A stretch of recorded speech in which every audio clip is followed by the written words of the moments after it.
बात करेंगे railway recruitment board RRB की एक न्यू रिक्रूटमेंट नोटिफिकेशन जो कि है recruitment for various post of isolated categories के लिए।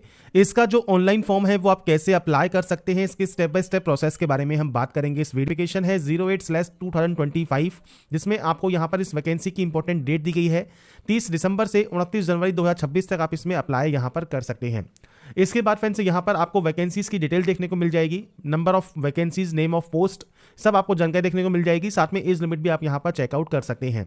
इसके बाद फ्रेंड्स यहां पर देखिए आपको कुछ इंस्ट्रक्शंस दिए गए हैं, इंस्ट्रक्शंस को आप यहां पर चेक कर सकते हैं। और यहां पर ध्यान रखिएगा जो भी आपको अप्लाई करना है उसके लिए सबसे पहले आपको यहां पर रजिस्ट्रेशन करना होगा और उसके बाद आप इसमें जो है ऑनलाइन अप्लाई कर सकते हैं। आइसोलेटेड कैटेगरीज की जो ये वैकेंसी है इसके लिए आपको ऑनलाइन अप्लाई करना है और इससे रिलेटेड जानकारी को नोटिफिकेशन में आप रीड आउट कर लें। साथ में फ्रेंड्स यहां पर देखिए जो पीएच कैटेगरी है उससे रिलेटेड भी आपको गाइडलाइंस यहां पर देखने को मिल जाएंगी और यहां पर फ्रेंड्स आपको इसकी जो क्वालिफिकेशंस हैं वो भी आपको यहां पर देखने को मिल जाएंगी। तो आप जिस भी पोस्ट के लिए अप्लाई करना चाहते हैं वो आप चेक कर सकते हैं। आरआरबी के अकॉर्डिंग आप नंबर ऑफ वैकेंसीज आप यहां पर चेक कर सकते हैं। अब बात करते हैं कैसे आपको इसमें ऑनलाइन आवेदन करना है। तो सबसे पहले आपको इस पोर्टल पर आना होगा। इस पोर्टल पर आने के बाद आप सबसे पहले यहां पर देखिए ऑप्शन है लॉगिन का। अगर आप पहले से रजिस्टर कैंडिडेट है तो डायरेक्टली आप यहां से लॉगिन कर सकते हैं आधार के साथ या आरआरबी अकाउंट के साथ। पर मान लीजिए आपका रजिस्ट्रेशन यहां पर नहीं है, आप पहली बार फॉर्म को अप्लाई कर रहे हैं तो क्रिएट एन अकाउंट वाले ऑप्शन पर आप क्लिक कर देंगे। इसके बाद फ्रेंड्स आपके सामने एक डायलॉग बॉक्स ओपन होगा जहां पर कहेगा 24-25 की वैकेंसीज में अगर आपने रजिस्ट्रेशन किया हुआ है तो आप दोबारा से रजिस्ट्रेशन ना करें, सेम आपके यूजर नेम एंड पासवर्ड के साथ लॉगिन कर लें। मैं आपको यहां पर गाइडलाइन शो करने वाला हूं कैसे आप यहां पर अपना अकाउंट क्रिएट करेंगे। सबसे पहले नेशनलिटी सेलेक्ट करना है। इसके बाद आपको देखिए आपका सबसे पहले नाम 10th के मैट्रिकुलेशन मार्कशीट या सर्टिफिकेट के अकॉर्डिंग आपको एंटर करना होगा। आपने कभी अपना नाम चेंज किया है और आप यहां पर यस करते हैं तो फ्रेंड्स अपना नया नाम आप यहां पर प्रोवाइड कर सकते हैं, नहीं किया है तो नो कीजिएगा। यहां पर आपको देना है आपका डेट ऑफ बर्थ, तो आपका जो भी डेट ऑफ बर्थ है आप इस कैलेंडर के माध्यम से सेलेक्ट कर सकते हैं और उसे आप यहां पर रीटाइप करेंगे। आपका जेंडर क्या है, जेंडर आपको यहां पर सेलेक्ट करना होगा। आपका फादर नेम और मदर नेम देना होगा। इसके बाद है आपका मेल एड्रेस और मोबाइल नंबर, ये एक्टिव एंड वैलिड होने चाहिए क्योंकि इन पर एक ओटीपी आती है। तो आप यहां से generate email OTP, generate mobile OTP करेंगे तो आपके पास ओटीपी आएगी, वो ओटीपी आप वेरीफाई कर सकते हैं। इसके बाद आता है फ्रेंड्स यहां पर देखिए आपका वेरिफिकेशन आप डिजी लॉकर के माध्यम से कर सकते हैं। आधार कार्ड है तो आधार कार्ड पर क्लिक कीजिए, 12 डिजिट का आधार कार्ड नंबर दीजिए, जनरेट आधार ओटीपी कीजिए। ओटीपी पर जो रजिस्टर मोबाइल नंबर है आपके आधार कार्ड पर उस पर एक ओटीपी आएगा, वो ओटीपी आपको यहां पर एंटर करके वेरीफाई कर लेना है। इसके बाद आप इसे यहां से जो है डाटा को कंफर्म कर देंगे। इसके बाद आपको एक पासवर्ड क्रिएट करना होगा। पासवर्ड कैसा होना चाहिए, तो पासवर्ड में capital letter, small letter, special character और नंबर्स आपके फ्रेंड्स से होना जरूरी है। मैं आपको यहां पर सैंपल या डेमो भी शो कर देता हूं। जैसे यहां पर कैपिटल लेटर, स्मॉल लेटर्स हमने यूज कर लिए, स्पेशल कैरेक्टर यूज कर लिया, स्पेशल कैरेक्टर के साथ नंबर्स हमने यूज कर लिए, तो कुछ इस तरह का पासवर्ड आप यहां जनरेट कर सकते हैं। मैंने आपको ये डेमो शो कर दिया है। पासवर्ड करने के बाद I am not a robot पर क्लिक कीजिए, preview and create an account कीजिए और अपना अकाउंट क्रिएट कर लीजिए। क्योंकि हमारा पहले से रजिस्ट्रेशन है तो हम यहां पर दोबारा से जो अकाउंट है वो अपना क्रिएट नहीं कर सकते, पर आप पहली बार कर रहे हैं तो अपना अकाउंट आपका क्रिएट हो जाएगा। इसके बाद आपको लॉगिन सेक्शन पर क्लिक करना है। लॉगिन विद आधार कर सकते हैं, login with RRB account credential कर सकते हैं। आपका मोबाइल नंबर और आपका जो पासवर्ड है वो डालकर आप I am not a robot पर क्लिक करेंगे और उसके बाद इस कैप्चा कोड को वेरीफाई करने के बाद आपको फ्रेंड्स यहां पर देखिए एक ऑप्शन मिलता है लॉगिन का, आप इस लॉगिन वाले ऑप्शन पर क्लिक कर देंगे। इसके बाद फ्रेंड्स आता है 2 फैक्टर ऑथेंटिकेशन। तो आप यहां पर ओटीपी मंगवा सकते हैं जैसे आपके मोबाइल नंबर पर या आपकी मेल आईडी पर, और उसके बाद जो ओटीपी आपके पास आएगी वो ओटीपी आपको यहां पर एंटर करना होगा। तो ये फ्रेंड्स आपके जो ऑप्शन है वो आपको आपके अकॉर्डिंग यहां पर ऑप्शन को सेलेक्ट करना है और उसके बाद आपको यहां से सिंपली लॉगिन कर लेना है। आपका देखिए डैशबोर्ड यहां पर ओपन हो जाएगा। डैशबोर्ड ओपन होने के बाद यहां पर एक ऑप्शन है ऑनलाइन एप्लीकेशन का, आप इस ऑप्शन पर क्लिक करेंगे। इसके बाद आपके सामने यहां पर देखिए आइसोलेटेड कैटेगरीज का जो ऑप्शन है वो आपको देखने को मिल जाएगा। अब आपको यहां पर आरआरबी सेलेक्ट करनी है, जिस भी आरआरबी में अप्लाई करना चाहे वो आप सेलेक्ट कर सकते हैं। इन दोनों ऑप्शंस को आप टिक करेंगे और उसके बाद नेक्स्ट स्टेप पर क्लिक कर देंगे। इसके बाद फ्रेंड्स यहां पर आपका देखिए जो फॉर्म है वो स्टार्ट हो जाएगा। मैरिटल स्टेटस सेलेक्ट कर लीजिए, रिलीजन आपका सेलेक्ट कर लीजिए, मदर टंग आपकी क्या है वो आपको सेलेक्ट करना है, चॉइस ऑफ लैंग्वेज आप यहां से सेलेक्ट कर सकते हैं। परमानेंट विजिबल मार्क आपके अकॉर्डिंग आपको देना होगा, जैसे कोई कट का निशान है, कोई मोल है, कोई बर्न का निशान है आपके चेहरे पर, हाथ पर, पैर पर, जो कि विजिबल हो तो आप उसकी जानकारी दे सकते हैं, नहीं है तो आप नो मार्क की एंट्री कर देंगे। इसके बाद है आपका फ्रेंड्स कैटेगरी। अब यहां पर देखिए सबसे पहले जनरल ऑप्शन है तो जनरल में कोई ऑप्शन नहीं आता। अगर आप ईडब्ल्यू से बिलोंग करते हैं तो आपके पास लेटेस्ट आपके पास ईडब्ल्यू सर्टिफिकेट होना चाहिए, लास्ट डेट से पहले बना होना चाहिए, 1/4/2025 के बाद का बना होना चाहिए। कम्युनिटी सर्टिफिकेट नंबर, सर्टिफिकेट किसने इशू किया है और आपका सर्टिफिकेट डेट ऑफ इशू आप प्रोवाइड करेंगे। ऐसे ही अगर आप मान लीजिए यहाँ पर कैंडिडेट है ओबीसी के, तो आपके पास ओबीसी का सेंट्रल गवर्नमेंट का सर्टिफिकेट होना चाहिए। आपसे यहाँ पूछता है कि आपके पास यहाँ पर जो नॉन क्रीमी लेयर का सर्टिफिकेट है या नहीं है, वो जानकारी आप देंगे। सेम लास्ट डेट से पहले और 1 अप्रैल 2025 के बाद का आपके पास सर्टिफिकेट होना चाहिए। अब यहाँ पर फ्रेंड्स सर्टिफिकेट चूज करने के बाद आपको फ्रेंड्स यहाँ पर देखिए ऑप्शन मिलता है नेम ऑफ द कास्ट का, तो आपकी कास्ट में जाति का नाम आप मेंशन करेंगे, आपका सर्टिफिकेट नंबर, सर्टिफिकेट किसने इशू किया है, और इसके अलावा आपका सर्टिफिकेट इशूइंग डेट क्या है वो आपको यहाँ पर सेलेक्ट करना होगा। अब यहां पर फ्रेंड्स आपका नेक्स्ट ऑप्शन आता है SC ST का। अगर आप SC ST से बिलोंग करते हैं तो सेंट्रल गवर्नमेंट का ही सर्टिफिकेट चाहिए। कास्ट का नाम दीजिए, कम्युनिटी सर्टिफिकेट नंबर दीजिए, किसने ये इशू किया है वो आप यहां से सेलेक्ट कर सकते हैं। इसके बाद डेट ऑफ इशू क्या है वो आपको देना है, स्टेट ऑफ इशू क्या है वो आपको देना है। अब आपको SC ST में एक ऑप्शन एक्स्ट्रा मिलता है जो कि है रेल ट्रेवलिंग पास का, तो अगर आप ये चाहते हैं तो आप यहां पर यस कर सकते हैं। अगर आप यहां पर यस करते हैं कि आपको ट्रेवलिंग पास चाहिए जो कि एडमिट कार्ड के साथ जारी होता है, तो आपका नियरेस्ट रेलवे स्टेशन जहां से आपको यात्रा प्रारंभ करनी है आपके एडमिट कार्ड में जो आपकी एग्जाम सिटी आएगी वहां तक, तो वो आपका नियरेस्ट रेलवे स्टेशन देना है। और उसके बाद आपका जो सेंट्रल गवर्नमेंट का कास्ट सर्टिफिकेट जिसकी जानकारी आप यहां दे रहे हैं वो आपका PDF फॉर्मेट में अपलोड होगा, तो आप यहां पर 400 KB से कम साइज में PDF फॉर्मेट में ये अपलोड कर सकते हैं। तो यहां पर फ्रेंड्स देखिए जब आपका डॉक्यूमेंट सक्सेसफुली यहां पर अपलोड हो जाएगा, इसके बाद फ्रेंड्स आपका नेक्स्ट ऑप्शन आता है पोस्टल एड्रेस डिटेल्स का।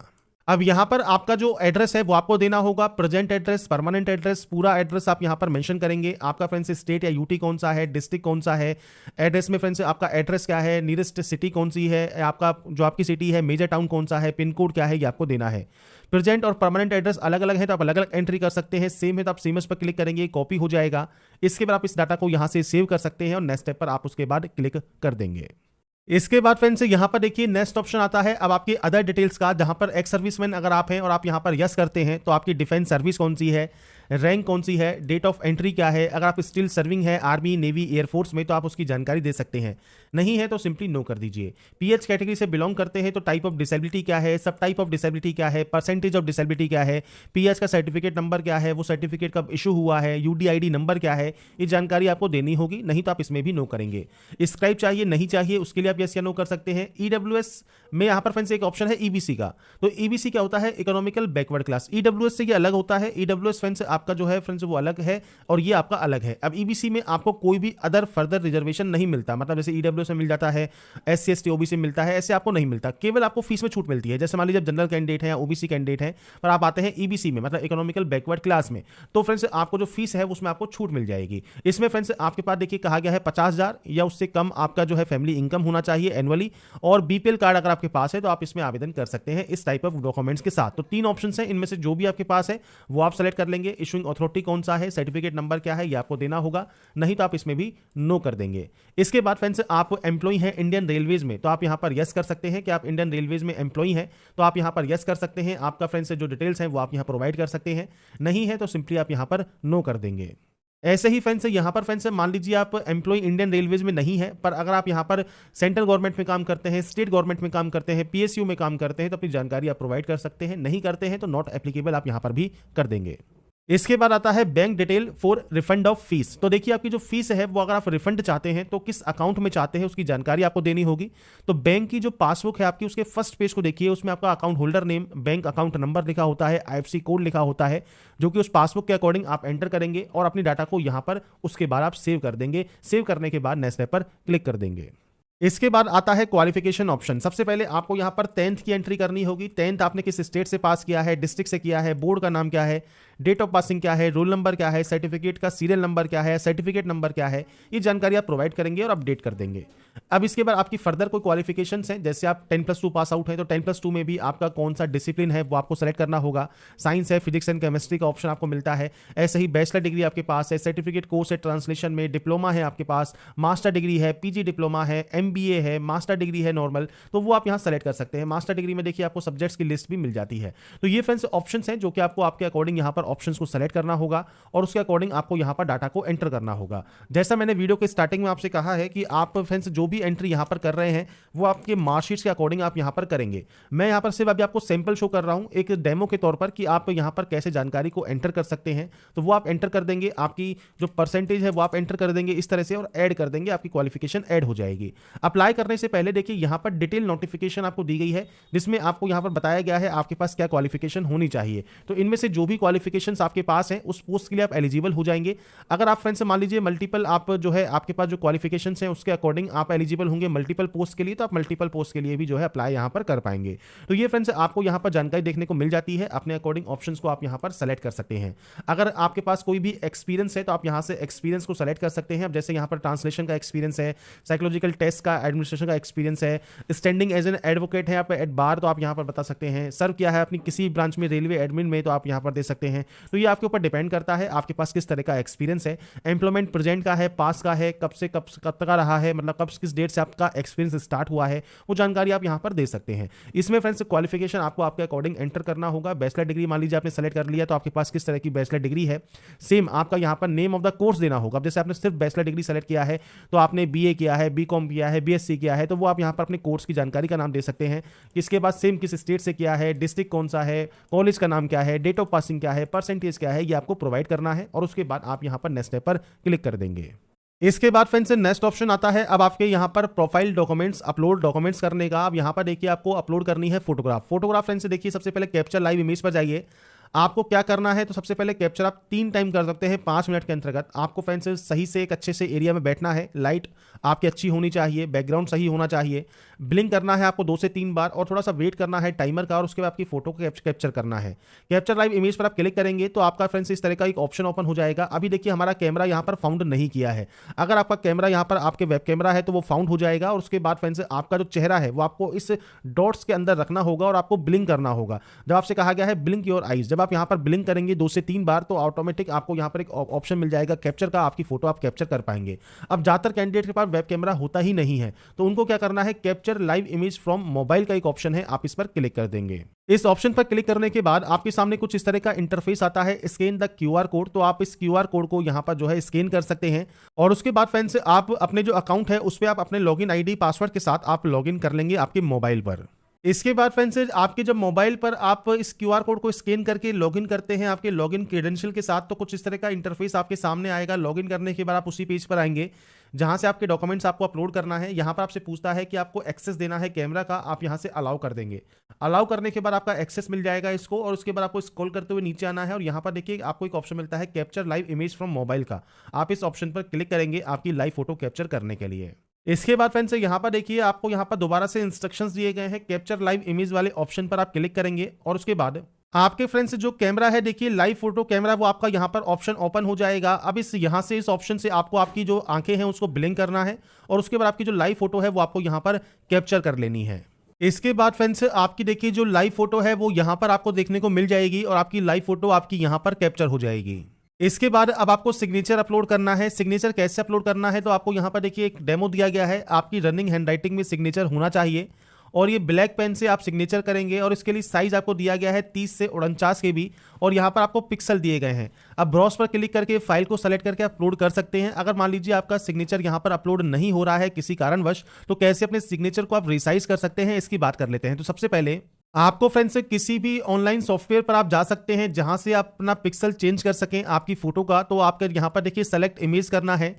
इसके बाद आपकी जो भी इमेज है वो आपकी यहाँ पर आ जाएगी। इसके बाद आपको सिग्नेचर यहाँ पर जो है चेंज करना है। सिग्नेचर का साइज क्या मांगा गया है, 140 और 60 पिक्सल, मतलब आपका जो यहाँ पर हाइट है वो 60 होनी चाहिए। तो इसके लिए आपको यहाँ पर देखिए हाइट में जाना है, और हाइट पे आपको लिखना है 60, और यहाँ पर ये पिक्सल ही रहेगा, और विड्थ आपको यहाँ पर लिख देनी है 140 जो कि रिक्वायरमेंट है। और इसके बाद जेपीजी या जेपीजी फॉर्मेट में आप इसे सेव कर सकते हैं। डाउनलोड वाले ऑप्शन पर क्लिक कीजिएगा और डाउनलोड इमेज कर लीजिएगा। आपकी इमेज यहाँ पर डाउनलोड हो जाएगी। जब आपकी इमेज डाउनलोड हो जाएगी तो ये होती है 2 KB में। अब 2 KB का फ्रेंड्स यहाँ पर फाइल अपलोड होगा नहीं, 30 से 49 KB साइज चाहिए। तो इसके लिए आपको आना होगा यहाँ पर PI7 पर। यहाँ पर देखिए कंप्रेस इमेज का ऑप्शन है, सेलेक्ट इमेज कीजिए, और इसके बाद देखिए आपका ओरिजिनल साइज आ गया। अब यहाँ पर आप जो भी साइज चाहते हैं वो साइज आप यहाँ पर लिख सकते हैं। जैसे मान लीजिए 45 KB, आप इसे कंप्रेस कर देंगे, और उसके बाद फ्रेंड्स थोड़ा सा वेट कीजिएगा। आपकी देखिए साइज से 43 KB में हो गया है। आप इसे यहाँ से डाउनलोड कर सकते हैं 43 KB में। जब आपका यहाँ पर ये हो जाता है, इसके बाद ब्राउज पर क्लिक करेंगे, और इसके बाद फ्रेंड्स देखिए आपकी जो फाइल नेम है वो आपको यहाँ पर देखने को मिल जाती है। मैंने अभी यहाँ पर फाइल का नाम चेंज नहीं किया है, सिर्फ आपको दिखाने के लिए कि जो हमने कंप्रेस किया था अभी इमेज, उसी को हम यहाँ पर अपलोड कर रहे हैं। आपका फ्रेंड्स जो आपका जो इमेज है उसका जो नाम है वो आप चेंज कर लीजिएगा, और इसके बाद आप इस ग्रीन टिक पर क्लिक कर देंगे, आपका सिग्नेचर भी अपलोड हो जाएगा। तो यहाँ पर देखिए सिग्नेचर अपलोड होने के बाद आपको यहाँ से इसे डिक्लेयर करना है, सेव करना है। सेव होने के बाद नेक्स्ट स्टेप पर क्लिक कर देना है। इसके बाद आता है फ्रेंड्स यहाँ पर देखिए आपका जो पोस्ट है वो आपको यहाँ देखने को मिलेगा। आपकी जो क्वालिफिकेशन है उसके अकॉर्डिंग आपकी जो पोस्ट, जितनी भी पोस्ट आपकी यहाँ पर आती है आपकी क्वालिफिकेशन के अकॉर्डिंग, वो आप यहाँ पर सेलेक्ट करके प्रेफरेंस दे सकते हैं। इसके बाद आप आई हैव एक्सरसाइज वाले ऑप्शन पर क्लिक करेंगे और इसके बाद फ्रेंड्स नीचे आने पर दोबारा से इसे डिक्लेयर करेंगे। प्लेस का नाम लिखेंगे। प्लेस का नाम कौन सा लिखना है जहां से अभी आप इस फॉर्म को अप्लाई कर रहे हैं। इसके बाद फ्रेंड्स आप इसे भी यहां से सेव कर देंगे और सेव करने के बाद प्रीव्यू एप्लीकेशन कर देंगे। प्रीव्यू एप्लीकेशन करने के बाद अगर आपको लगता है मान लीजिए कोई गलती हो गई है तो आप एडिट वाले ऑप्शन पर क्लिक कर सकते हैं। कोई भी गलती नहीं है तो आप आई हैव रीचेक पर क्लिक करेंगे और उसके बाद यहां से सबमिट कर देंगे, जिससे आपका जो फॉर्म है वो सबमिट हो जाएगा। और उसके बाद फ्रेंड्स जो नेक्स्ट स्टेप होगा वो आपके पेमेंट का रहेगा। पेमेंट आप किसी भी बैंक के credit card, debit card, net banking से पे कर सकते हैं और उसके बाद आपका जो फाइनल प्रिंट आउट है वो सेव या डाउनलोड करके आप अपने पास रख पाएंगे। तो फ्रेंड्स यहाँ पर रेलवे, आरआरबी आइसोलेटेड कैटेगरीज या आपकी मिनिस्ट्रियल पोस्ट के लिए आप कैसे आवेदन कर सकते हैं वो जानकारी मैंने आपको प्रोवाइड कर दी है।